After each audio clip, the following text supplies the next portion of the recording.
Hello everyone, আমি সুশীলা। আপনারা কেমন আছেন? আশা করছি ভালো আছেন, আমিও ভালো আছি। তো আজকের রেসিপিটা করছি, আপনাদেরকে পুরাটা দেখাতে পারছি না, আমি অনেক দুঃখিত।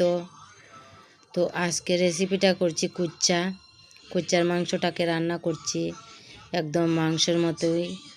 এই হাঁস মুরগি যেভাবে রান্না করে এইভাবেই আমি রান্নাটা করছি, সব কিছু মশলা দিয়ে, আদা রসুন, এই পেঁয়াজ, ধনিয়ার গুঁড়া, জিরের গুঁড়া, এসব কিছু দিয়ে খুব ভালো করে আমি একদম কুচ্চা তো মাংসই বলি, তো মাংসটা এইভাবেই আমি রান্না করছি।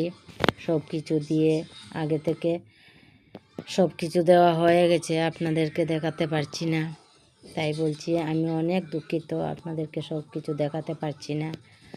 তো আজকের রান্নাটা হচ্ছে, শুধু রান্নাটাই দেখাচ্ছি, বোঝা যাচ্ছে আমি খুন্তি দিয়ে শুধু নাড়াচাড়া করছি, আপনারা শিখতে পারছেন না বা বুঝতে পারছেন না। এটার জন্য আমি অনেক দুঃখিত, অনেক দুঃখিত। আমাকে ক্ষমা করে দিবেন। আর যদি আপনারা কুচ্চার মাংস কীভাবে রান্না করতে হয় আমাকে কমেন্টে জানাবেন। অবশ্যই আমি একদিন পুরো ভিডিও আপনাদেরকে দেখাবো, আপনারাও দেখতে পারবেন। তো দেখে নিন, আমার রান্নাটা করে নিচ্ছি। তো এই রান্নাটা করতে একদম মাংসের মতোই রান্নাটা করতে হয়, ভালো করে কষাতে হয়, খুব ভালো করে যত কষানো হবে ততই ভালো হবে।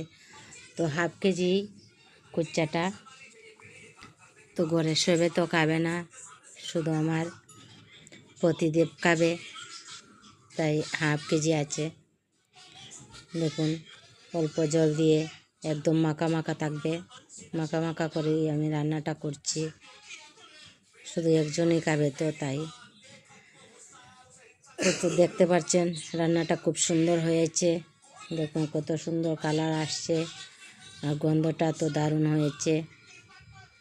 আপনারা তো মোবাইলে বুঝতে পারছেন না গন্ধটা কি সুন্দর আসছে। মাংস রান্না করলে তো আশেপাশের মানুষও বুঝতে পারে কার বাড়িতে রান্না হচ্ছে। দেখুন কত সুন্দর কালার আসছে। আমার কষানোটা হয়ে গেছে, রান্নাটাও হয়ে গেছে। তো গরম মশলা অল্প ঘি দিয়ে আমি রান্নাটা করে শেষ করে নিব। তো অবশ্যই আমাকে জানাবেন কমেন্টে ভিডিওটা, এই হাফ ভিডিওটা কেমন হয়েছে কমেন্টে জানাবেন। আর যারা যদি ভিডিও দেখে ভালো লাগে তো ভিডিওটা সাবস্ক্রাইব করে পাশে থাকবেন। এভাবে নিত্য নতুন ভিডিও দেখার জন্য আপনাদের জন্য আমি অনেক শুভকামনা আমার থেকে অনেক শুভকামনা রইল। আপনারা ভালো থাকবেন, সুস্থ থাকবেন, এই কামনা। আর আজকে কি বলবো, এই রান্নার মধ্যে কুচ্চার মাংসটা শুধু নাড়াচাড়া করছি, দেখতে পাচ্ছেন। তো নাড়াচাড়া করলেও দেখুন কালারটা কত সুন্দর আসছে। রান্নাটা একদম সম্পূর্ণ করতে পারছি না, তাই আপনারাও বুঝতে পারছেন কি না জানি না। তো এই কুচ্চার মাংসটা মাংসের মধ্যে হাঁস মুরগির মতো রান্নাটা করে একবার খেয়ে দেখবেন, দারুণ টেস্টের হয়। এভাবে একবার অবশ্যই খেয়ে দেখবেন। আমি বললাম যে সব কিছু মশলা দিয়ে আদা রসুন পেঁয়াজ বাটা, আদা বাটা, রসুন বাটা, পেঁয়াজ বাটা, তেজপাতা, গরম মশলা, ধনিয়ার গুঁড়া সব কিছু লাগে। তো এইভাবে একবার রান্না করে খেয়ে দেখবেন, অবশ্যই ভালো লাগবে। আর খুব ভালো করে কষাবেন, কষানোটা খুব ভালো, যত ভালো কষানো হবে ততই ভালো হবে রান্নাটা।